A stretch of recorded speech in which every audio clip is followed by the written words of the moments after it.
Another tale well calculated to keep you in suspense. Mary Cecilia Rogers was murdered in the vicinity of New York City in the summer of 1842. It was still an unsolved crime in November when The Mystery of Marie Roget was published. The author, Edgar Allan Poe.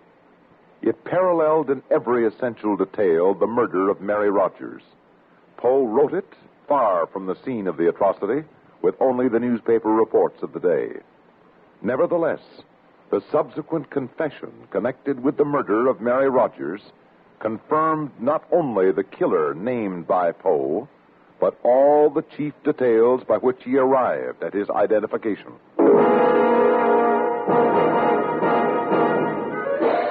Good evening. My name is Dupin. I should like to extend an invitation.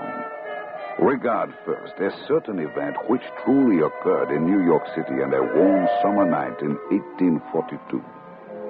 Secondly, I invite you to employ your imagination and displace that same event, intact with all of the essential facts, to a cobbled old-world Paris on an identical warm and fragrant summer night in the same year.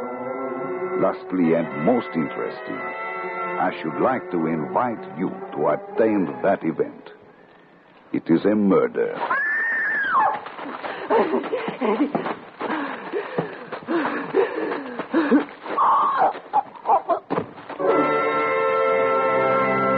The general design and mental character of the atrocity, indeed the first knowledge of its occurrence, came to my attention on Wednesday night, the 25th day of June.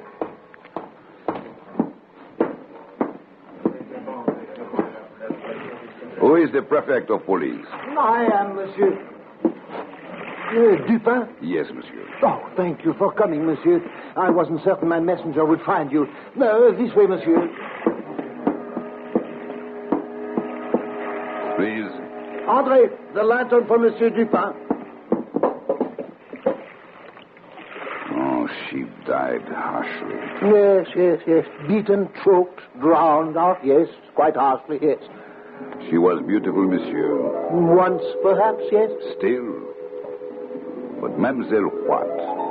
In life she had a name. In death she must also have a name. Any of you? Monsieur, none of them know her. I have asked. But her clothes and jewels say she was known, Dupin.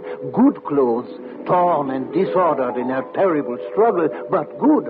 And the jewelry, not expensive, but tasteful.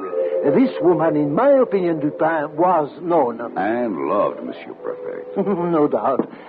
Dupin, this is why I sent for you. I've been through these things before. The newspapers will write stories. Their reporters will make conjecture. Although there is no name for her now, there will eventually be a name. And then, monsieur, I will be called upon to produce her assassins. There is so little to go on. The eyes of the public will be upon me, and my honor is at stake. And my honor, too, Monsieur Prefect, if I am involved in the investigation. Dupin, listen. There is a fund at the prefecture, a sizable fund, which I am authorized to use when circumstances arise. For your services, I am willing to make a direct and liberal proposition. Dupin, you will help me to find the answer to this woman's death. In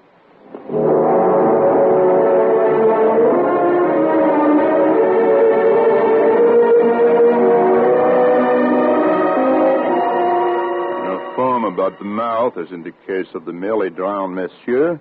Here, bruises, impressions of fingers. It was a strangulation. By hand. And by discard, monsieur. Yes. The doctor. The Suspense? An ingenious knot in that cord, don't you think? This is a slip knot. A sailor's knot. Sailor's knot. She was found in water.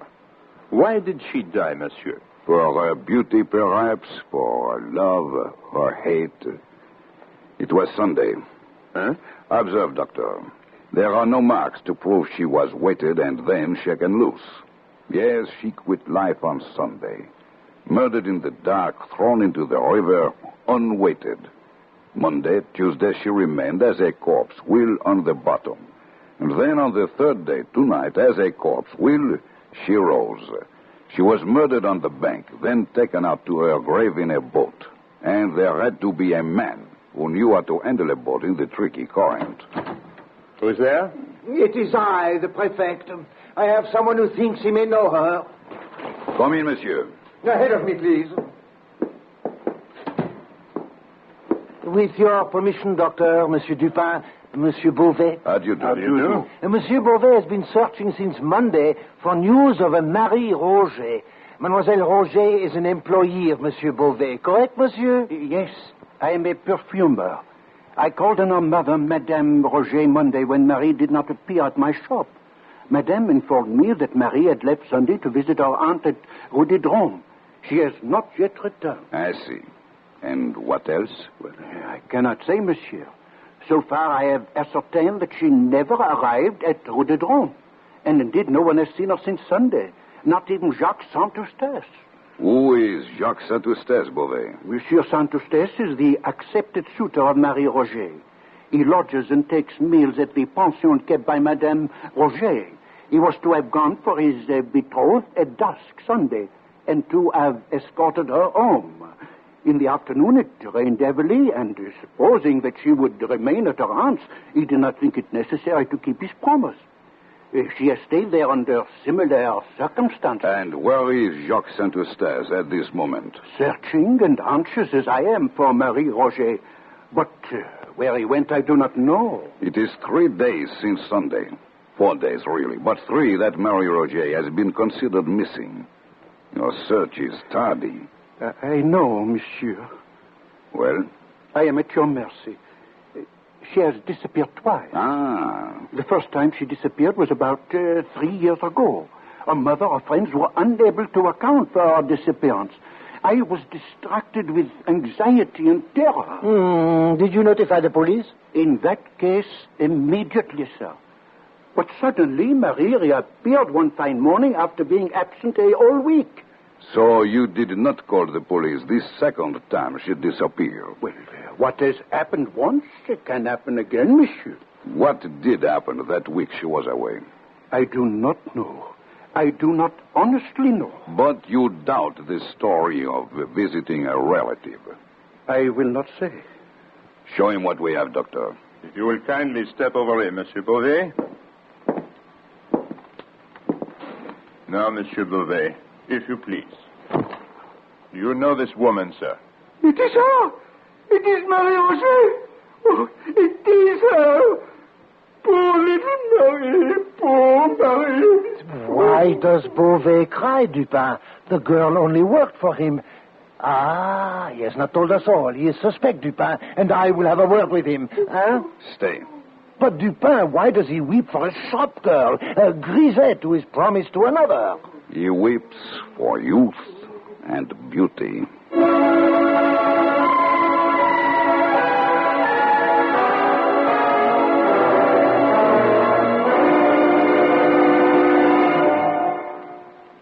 In just a moment, we will return for the second act of Suspense.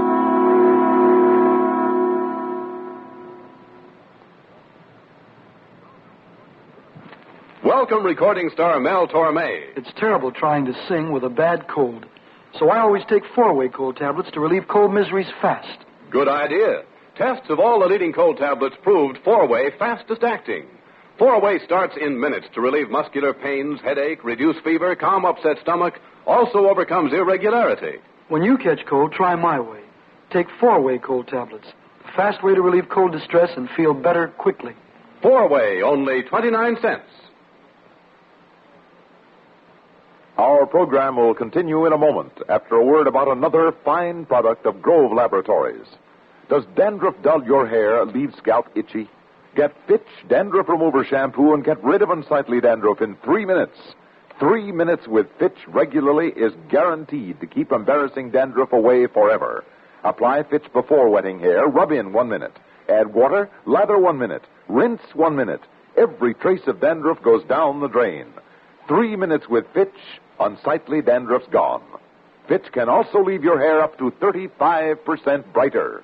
Fitch Dandruff Remover Shampoo. Dupin again. You will recall the event we have been attending in Paris. I invite you now to keep in mind the solemn fact that Marie Roget died violently. That her lover, Jacques Saint-Eustache, is missing. Where she died, who administered her death, for what reason, remain to be known.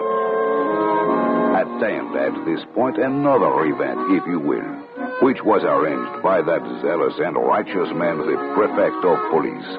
Ah, thank you for coming, Dupin. You have located the lover, Saint-Eustache? Saint-Eustache? Oh, no, he's unimportant, I assure you. Somewhere right now he drinks and tries to forget. But what I have here is important, most important. Madame Dulac, if you please. Good evening, gentlemen. Good evening. This is Madame Dulac.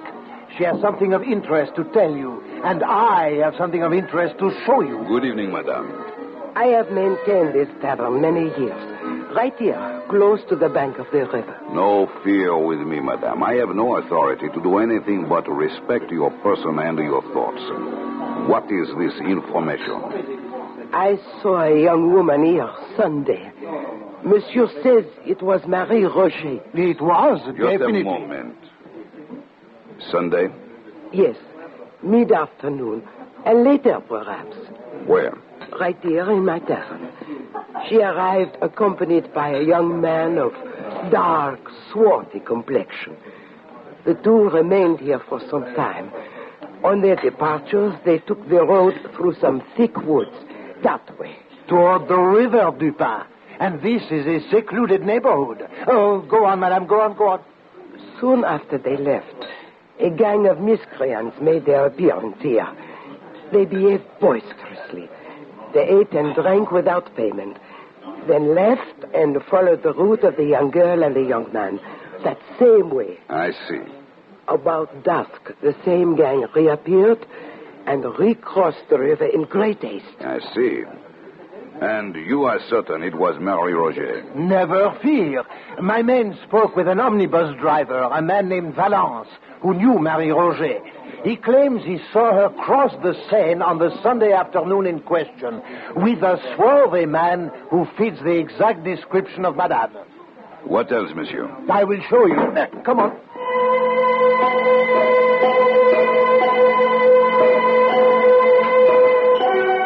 I followed him through the back of the tavern into the thick woods which lined the Seine at that point. He stopped when we had come to a close thicket, within which were 3 or 4 large stones, forming a kind of seat with a back and a footstool. Note, Dupin, a white petticoat here, and here a silk scarf, parasol, gloves, pocket handkerchief. Inspect the handkerchief, Dupin. Thank you. You note the name Marie Roget embroidered there? Yes. So this is the place she met her death. Well, of course it is, and I have found it. Look, the earth is trampled where she struggled, and over here, bushes still broken. Every evidence of a terrible struggle. And here, the fence has been taken down, and the ground shows that some heavy burden was dragged along it, toward the river. Come, look for yourself. Ah, what do you say now? I am wondering. Wonder? We have facts now, sir. Important facts. Do you recall a strip of one of the unfortunate girl's petticoats had been tied about her mouth, probably to prevent her screams? I do. This was done by fellows who had no pocket handkerchiefs. Miscreants, Dupin. Miscreants such as those who visited Madame Dulac's tavern and later went the same way as Marie Roget and her companion. There are many such gangs about here. Now, all we have to do is locate them, and I know how to do that.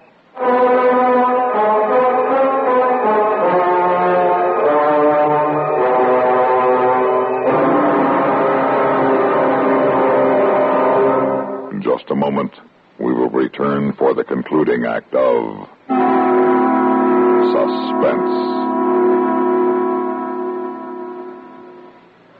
Pepsi-Cola refreshes without filling. Why? because it's truly light. Charlie, you're forgetting something. Wait, Kay, there's more. Yes, ice-cold Pepsi is the delicious refreshment that goes great at a picnic or a party. But, Charlie... And Pepsi goes fast. People like it, so keep plenty handy.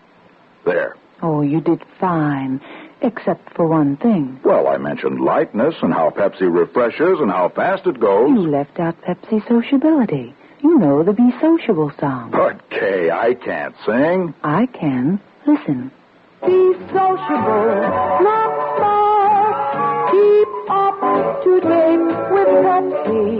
Drink light, refreshing Pepsi. Stay up and stay on. Get on there. Be sociable. Have a Pepsi. Well, at least I can say this. Pick up an extra carton of Pepsi today. Please do.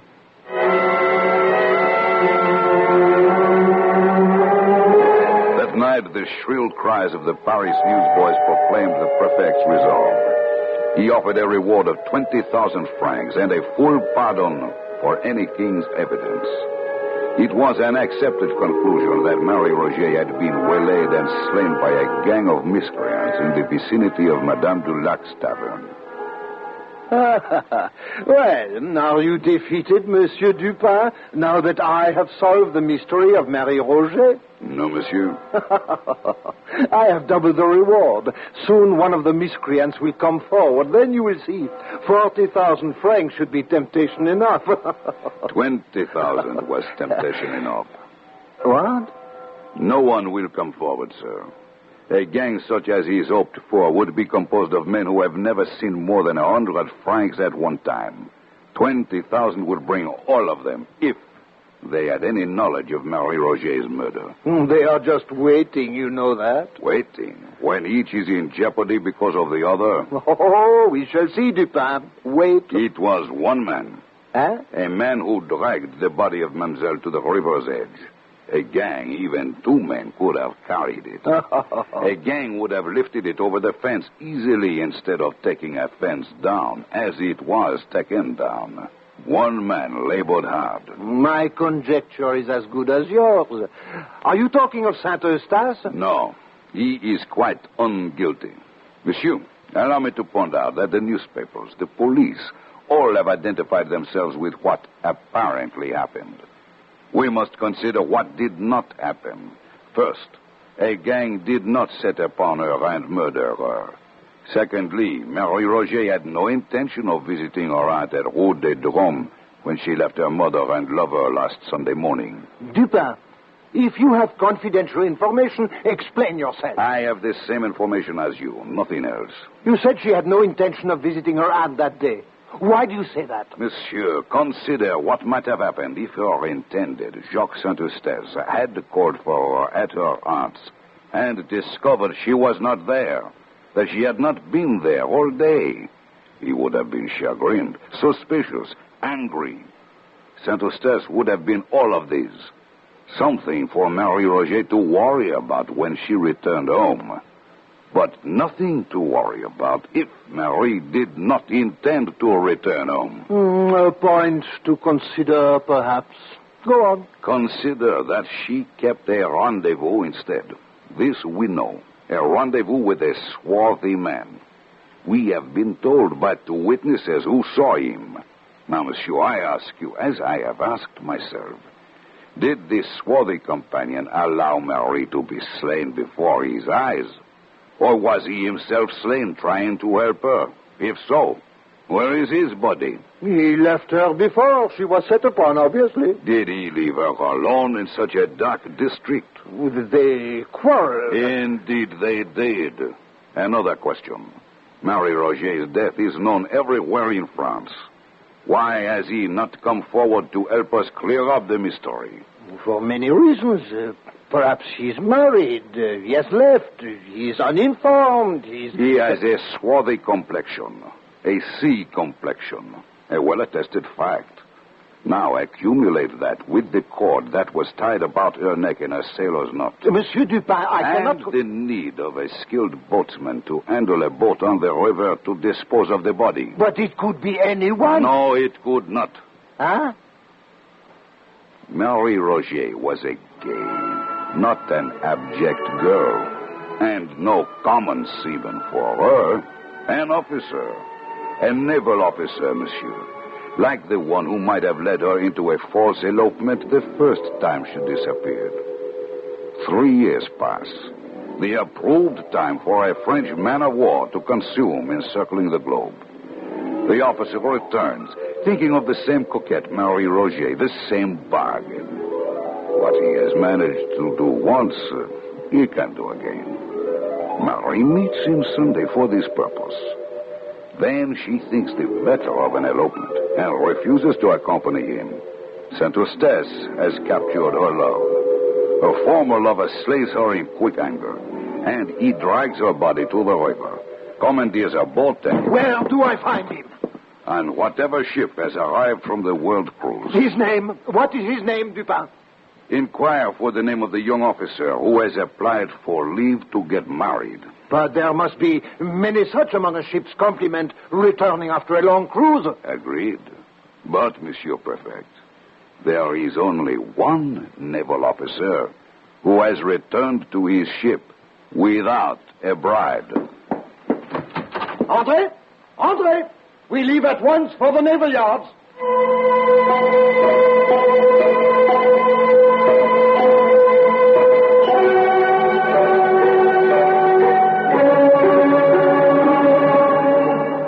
It has been an interesting evening.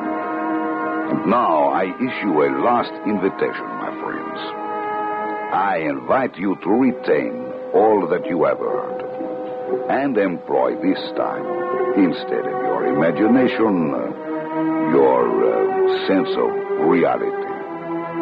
For Marie Roget of Paris was truthfully Mary Rogers of New York. Let your reality move you back to New York City. On a winter day, some months after the event described, in the darkening afternoon, inside a gray stone building, I invite you to attend another event I think you will find significant. Ensign Robert Bryant Wilson. You have been found guilty of the murder of Mary Cecilia Rogers. It is the judgment of this court that you be hanged by the neck until you are dead.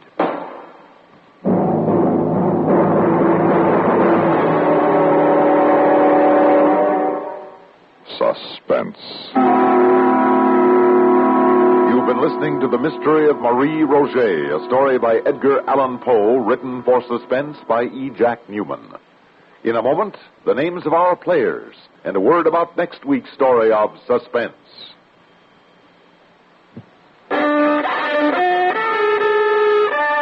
Are you out of tune due to irregularity? Then help yourself get back in tune with Kellogg's All Brand. Pleasant, isn't it? The feeling of well-being you get when constipation from lack of bulk is no longer a worry. When harsh, irritating drug laxatives can be thrown away. Because Kellogg's All Brand is the normal, natural way to regularity. Its whole brand content gentles away constipation, supplies your system with the bulk-forming food you need for youthful regularity. And it tastes good, too. Fact is, Kellogg's All Brand is the one and only whole brand cereal that combines proved effectiveness with appetizing taste and crispness. So if you're out of tune, help yourself get back in tune as millions do with Kellogg's All Brand. ALL-BRAN. Kellogg's All Brand.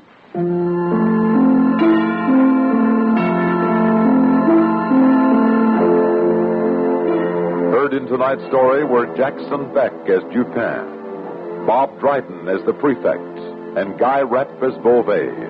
Others in our cast included Abby Lewis, Jim Bowles, Ethel Everett, and Ronald Dawson. Listen again next week when we return with the Radio Classic, first broadcast on Suspense, May 25th, 1943. Sorry, wrong number, starring Agnes Moorehead. Another tale well calculated to keep you in suspense on CBS Radio.